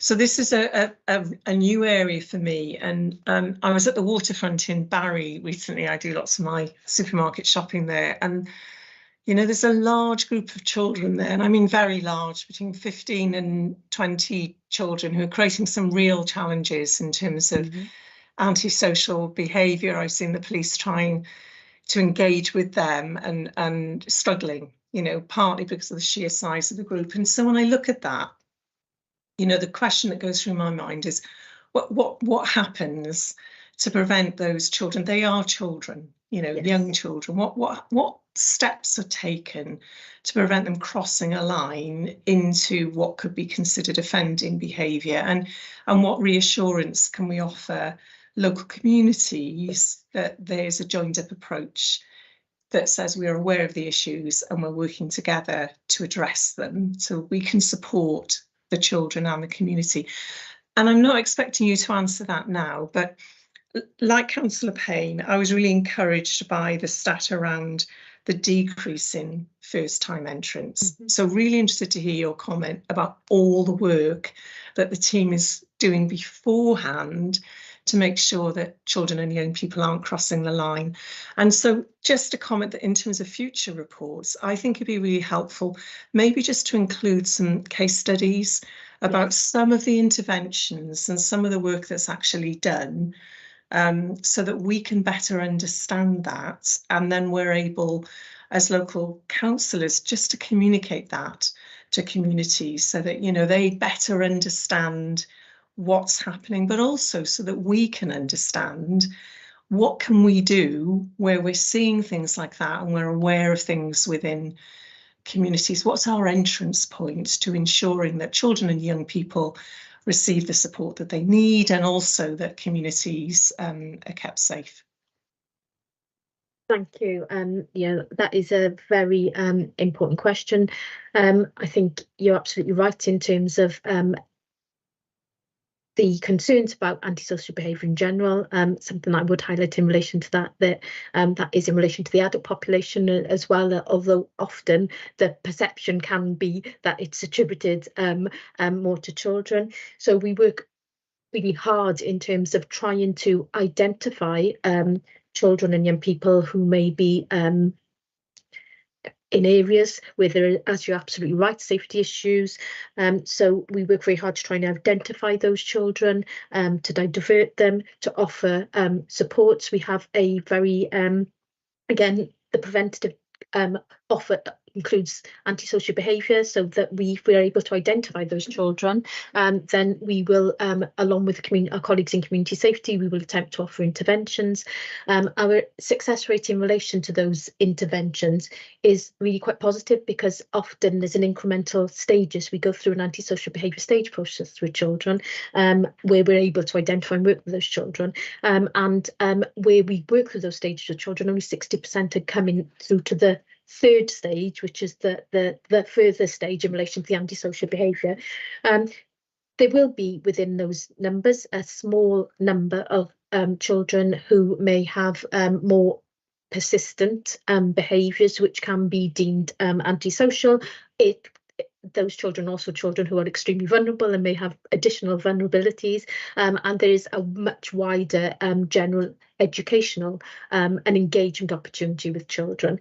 So we have to make sure that we have been effective in relation to both of those areas. I'd say that children who are identified as being particularly vulnerable, whose behaviour may be more displaying in relation to antisocial behaviour, again, we are very mindful to work in a very child-based safeguarding perspective, as these children will be most, in our experience, children with a very high level of ACEs, trauma, but there's also a lot of work which we do in a more general educational capacity, working with children.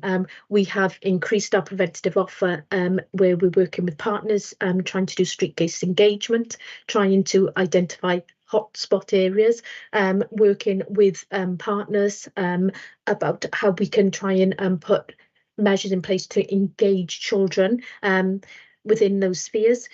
We've recently put a bid in for some money from Shared Prosperity to enable us to, across with community safety and other statutory partners, to enable us to look at more youth engagement events which children and young people are interested in, where they've got some cultural credibility, where we speak about what activities, what events would they want, but also theming them around issues such as substance misuse, knife crime, and the whole range of educational and informative measures that we could potentially put in place. So there is a lot of work going on in terms of that identification, support measures, and we're having to consider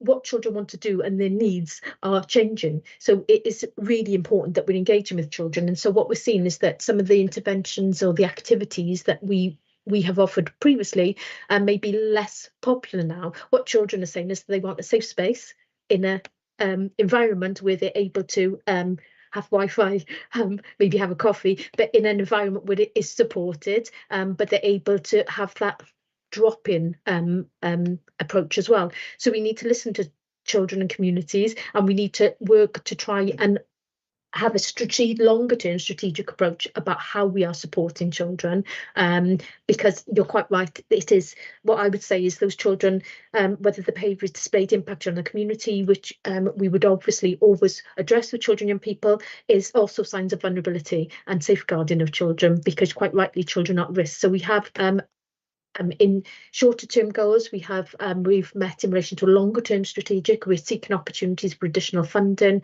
and we're looking to increase, along with colleagues in youth service, our engagement in the community with these children as well, such as where you suggest. So if there's areas that we're aware that groups of young people, we did undertake that last year. We've got some plans to undertake that again this year, and we will continue to do that. And we will engage with those children, or attempt to engage with children, and speak. What are the issues for you? Why are you here? What would you like to see? And hopefully that we'll be able to have some events, if we are successful in getting that bid, where we can also refer children to and areas that we could say, listen, here, this is the potential impact here. Are you aware that this event, or maybe if we're able to, a bit further down the line, if we're able to look at maybe some safe space for children, where children feel safe and will want to go, that maybe we could look at signposting children and be more active, and colleagues from the police could also then participate in engaging that with children. So I'm very happy to look at how we can provide an update in terms of future meetings for you in relation to this, and I would want to reassure you that there is a lot of work going on in relation to that, to how we could be most effective in supporting these children, and also about improving situation for members of the community who are impacted by the behaviours of children. Mike, were you looking to come in on that? Yeah, I think Kirsty's picked up most of the points that I was going to mention around this being a much wider issue than youth offending. It's much more of a corporate and wider partnership issue about how we deal with these issues. I was going to reflect just specifically on the issue that you raised, Councillor Lloyd-Selby. There is a meeting on the 17th of October, a multi-agency forum being called to discuss the issues at the waterfront at the moment. It was just to reflect on what we often see as diversionary activities and tactics as we used on King Square and the issues around Holton Road. We believe it's primarily the same cohort of children that have moved from Holton Road that were over at Barry Island during the summer and are now at West Quay at this point. We are in the process and have been identifying the young people, but just to emphasise this point that whilst there may be one or two individuals who may be the catalyst for some of the issues that you see, the vast majority are very young children who are easily influenced. And I think we're also seeing, and Rachel and I and others on a number of other fora will have been talking around the post-COVID impact on young people, particularly issues around socialisation, their maturity, their social skills. And we're seeing that in different aspects, aren't we, in our schools and in the various other areas. So that's just to reassure there is, in terms of the specifics, there is the work that Kirsty is talking around happening, and we will be in the relevant staff meeting on the 17th. Just a wider point, I suppose, and I suppose in consideration, we understand that we work within the, I think it was mentioned earlier around expectations. I think you mentioned that, Councillor Lloyd-Selby, around service expectations, and it's just a flag that clearly we are moving into a period of very difficult financial circumstances as a council. You know, we have been obviously in that position previously, but I think it would be remiss if I didn't advocate for the YOS service, our young person services, our ASB services. These are very visible issues that we see, and clearly, you know, we need to be mindful of the resources that are available in order to respond. And as much as we would want to move from responsive to prevention, and that's why we're trying to attract funding through grants and other mechanisms to add that capacity. You know, there is only so much, I suppose, that we can do at this stage. although we are trying every single avenue to try and improve our capacity to respond. Okay. Yeah, just to say thank you, Mike. Really great to know that there's something specific happening around that issue. Just to say two quick things, if I may, Chair, because I'm conscious of time. One is my reflection is very much in line with what you've said, Mike. In terms of that group, there's a small group in the centre, you know, who are behaving inappropriately, but there's a much larger group of young children around them who are very much spectating and not joining in yet. So making sure that they don't cross that line and start joining in, it's really reassuring to hear work is being done around that. And my guess is in terms of the response, you know, the retailers, the wider community also have a role to play because they're also dealing with that particular issue. And it, you know, I'm guessing that at some point they'll be included in that dialogue in terms of the role they have to play in managing that issue in that community. Yeah, thanks. Rachel, were you looking to come in on that? Yeah, it's really just to emphasise some of the observations. I'm really pleased to hear a conversation that focuses on the word children. This is children, that was correct. It was in your question, Councillor, and I'm grateful for that, but it was very clearly in the responses that Kirsty and Mike have given. Yes, it is about reassurance to the community, isn't it? But it's also about education of the community and the contribution that the community makes. So I'm just really pleased to hear that the way the conversation developed. These are our children. And how do we support them as a community, recognising that there will always be behaviour that is not tolerable, but also how do we understand how some of this occurs? So just really to note that. But thank you. Councillor Aviat, I can see Councillor Birch is still waiting, although Councillor Aviat is a member of this committee, so I will bring her in first, and then I will ask committee if they would like. As normal. Councillor Aviat. Thank you, Chair. Just to say that we work quite, council works quite well with Safer Vale, and I know, I was just going to ask the youth offending service, Kirsty, could you just give a quick overview of what you do with the families? Because quite often there are offenders in the family as well, on probation, you know, as well. And I know you do work with the families, just to give people reassurance that it's not just the child or the youth offender that you deal with, it's a more of a holistic approach with the whole family. Thank you. Just a quick one. Thanks. Yes, absolutely. And you're quite right. It's a systems approach as well, and ensuring that we're able to offer support to the family.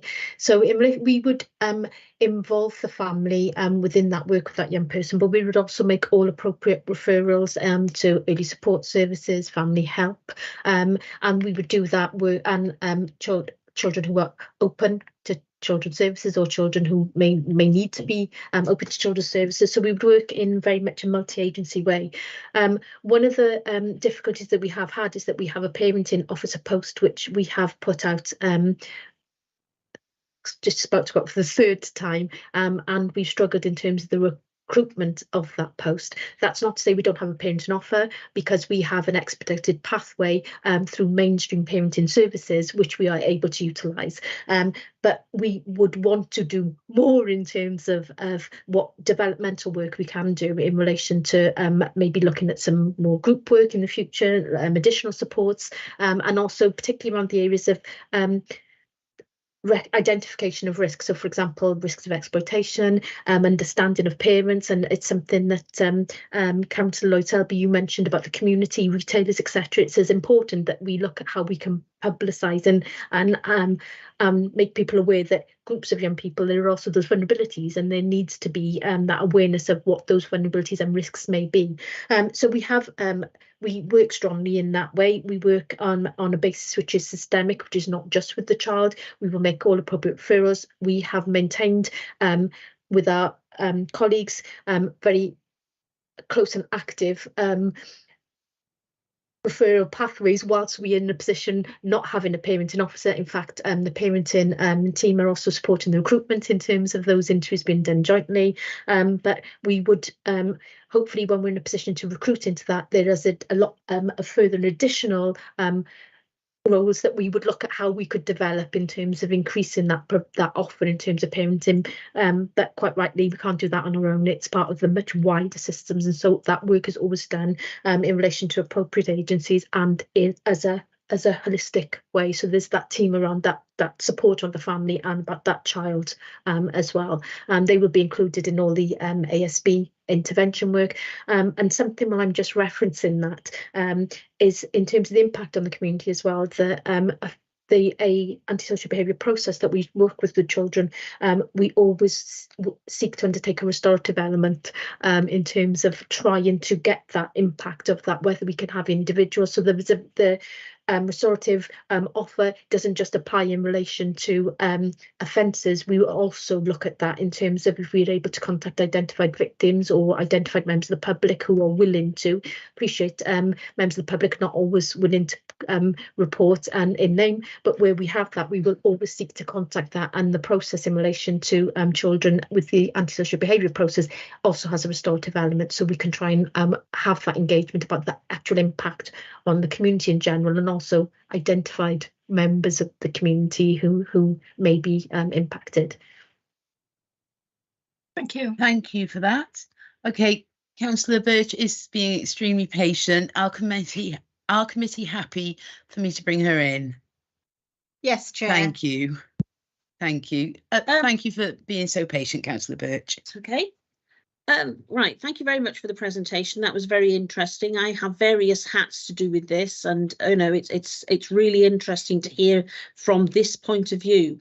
I mean, obviously, you all know I'm heavily involved in education. So what I would like is, if it's possible, to have the kind of highlights of your report go to the Education Committee, because after all, it's another facet of children and young people that we don't have reported to us on education. So I would like us to have that information available to us.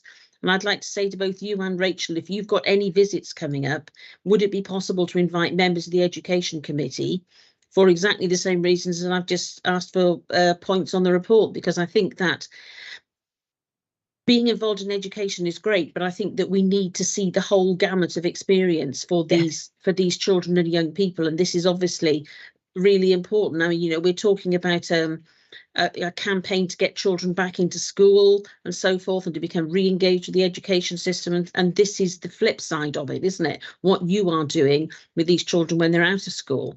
I mean, we're hearing stories about presenting as feral gangs of children and so forth wandering around. I think they're always exaggerated, but then there are lots of people who are afraid to walk past young people in the street because they're afraid of them. Whereas when you've been a teacher, as I'm sure several people on this call will know, you just treat them like ordinary people, but people don't want to do that. So I'd be really interested in having any of this information, any of these opportunities for visits and so forth offered to education as well, because I think that that's really important. And I think that, I would be happy for the report, for example, we've got a report coming up on attendance in education to come to your committee just for information, because I think that that's also another aspect of the experience we've just been talking about with youth justice and people involved in it. I'm just looking for some joined up thinking here, so we've got a kind of global overview of what exactly is happening to anybody under the age of 25, really. Thank you. Okay, Rachel. Yeah, just very quickly, thank you, Councillor Birch, but also just to reassure you that the partnership that you're describing is reflective of the management board. So the YGS has its own management board, which is a multi-agency board. We have really strong relationships with education in the Vale, and I'm sure we would be able to present that as a partnership, which is exactly what you want to see. So thank you. Okay. Thank you, Rachel. Okay, so there is a recommendation on here, and unless anybody else would like to speak, is there anybody else who would like to speak on this? No? Okay. The recommendation is that the Scrutiny Committee consider the content of the performance report. Are we happy to accept that? So move a note? Yes, Chair. Okay. just to Yeah. add, Chair, obviously we've had 2 recommendations from the committee. Oh, of course we have. Sorry, there was so much We going had on in there. Councillor Payne's suggestion about possible invite, which obviously Rachel alluded to the open day next year with the YOS team, and the case studies as also well. case studies from Councillor Lloyd Selby. So I don't know if committee and yourself, Chair, are happy to have those as additional recommendations going forward. I am happy. Our committee happy with that? Yes, Chair, very happy. Okay, thank you. Thank you, Kirsty, Rachel and Laura, for your time and your patience tonight. That was a very intriguing report. As always, it's very interesting, it's very informative, and I got to admit, I am with Helen there, when I say that the decrease in the numbers of the people entering on the first time is really good news. So thank you very much for your time tonight. You can stick around if you wish, but you do not have to. So feel free to go and enjoy the rest of your evening. Thank you very much, Chair. Okay. Good night. Thank you ever so much. Good night, all. Thank you. Thanks. Bye. Okay, so agenda item 7, we'll be going to Mark for this. It's the first and second quarter scrutiny recommendation track in 22-23, an updated forward work programme, schedule 23 to 24. Go ahead, Mark. Okay, thank you, Chair. Thank you very much, committee. This is our regular report to scrutiny. This is to report progress on recommendations made by the committee and to consider the updated forward work programme together with any slippage for 2023-24. We've considered first and second quarters combined because sometimes the first quarter can be relatively quiet. So we thought it perhaps better to give a bit more of a rounded view by incorporating the 2 quarters. So the recommendations for this report is for the status of the actions listed in appendices A to D in the report be agreed, and that the updated forward work programme scheduled for 23-24 attached at Appendix E be approved and uploaded to the Council's website. Just as part of background, an integral part of effective scrutiny is the mechanism for scrutiny committees to monitor their recommendations to ensure that desired actions are carried out and where necessary progress is reported back. The work programme schedule provides a breakdown of reports anticipated to be considered by the Scrutiny Committee over the forthcoming months. As I've already mentioned, appendices A to D as attached to the report set out the previous recommendations. And this is really for members to review progress and to assess whether there's any further action to be required, etc. Similarly with the work programme, which is Appendix E to the report, this is aligned with the quarterly Cabinet Forward Work Programme and will tie in, for example, with references from Cabinet and such like. So again, with that, members are also requested to confirm approval of the updated work programme. It being noted that the schedule is a proposed list of items for consideration and of course may be subject to change depending on prevailing circumstances. The schedule includes notes and reports that have also been subject to slippage during this period. Okay. Also to be noted, other reports will be added to the schedule as and when necessity arises. And also there is options for members as well for the request for consideration to provide suggestions on report as well, which can be considered by the committee, as well as obviously the call-in request process. Just to make members aware as well, something that was previously raised when this report came to committee in May was about a link around the bear with me a second, scrutiny cabinet roles and responsibilities. That was in fact an out-of-date one from 2017.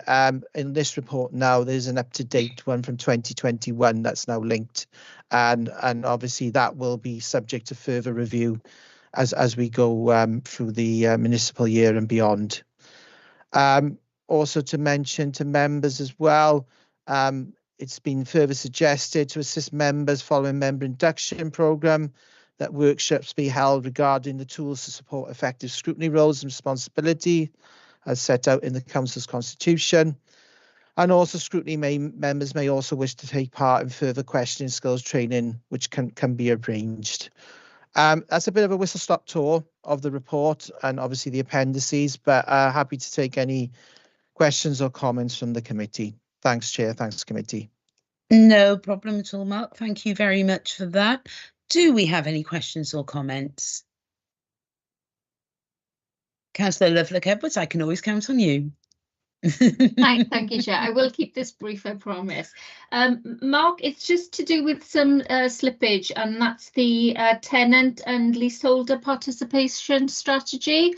Do we have any idea of when that is likely to come back to us in terms of scrutinising the strategy and the direction of travel, taking into consideration the information that we've received today? Would have been nice, I think, for that link tie-in terms of the perception from the tenants in relation to how the Vale's doing and the stakeholder sort of participation. So do you have any info on that for us, or can you come back to us on that one, please? I can come back to you on that, Vice Chair and committee, but I don't know if Mike or Nick are still on the call and can provide an update in the meantime. I think Mike's got his hand up, Chair. Mike has got his hand up, yes. If you'd like to come in, Mike. Just very briefly, we have had a capacity issue within the team.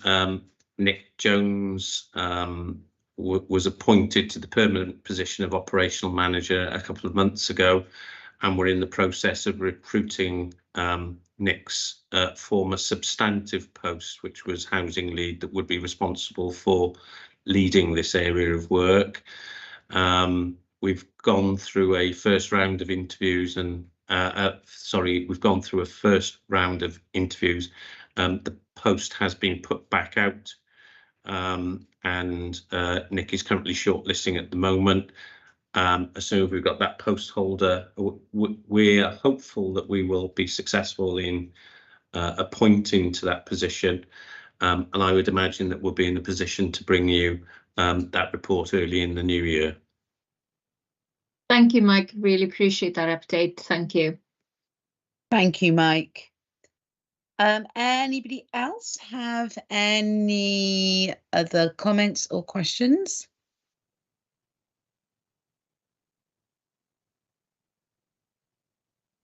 Okay, so we know what the recommendations are, as Mark has already stated it. Can we, are we happy to take the recommendations? Yes? Yes. Okay. I think that's it then, isn't it, Mark, for tonight? Yeah, that's correct, Chair. I don't think there are no urgent items for consideration part 1 or 2. So that is the end in terms of the agenda items. All right then. Well, thank you all for coming tonight. Enjoy the rest of your evening. Before you go, I just want to remind you that the next meeting is the 8th of November, Wednesday, the 8th of November. So thank you all again for your time tonight. And I hope you enjoy the rest of your evening. Thank you, Chair.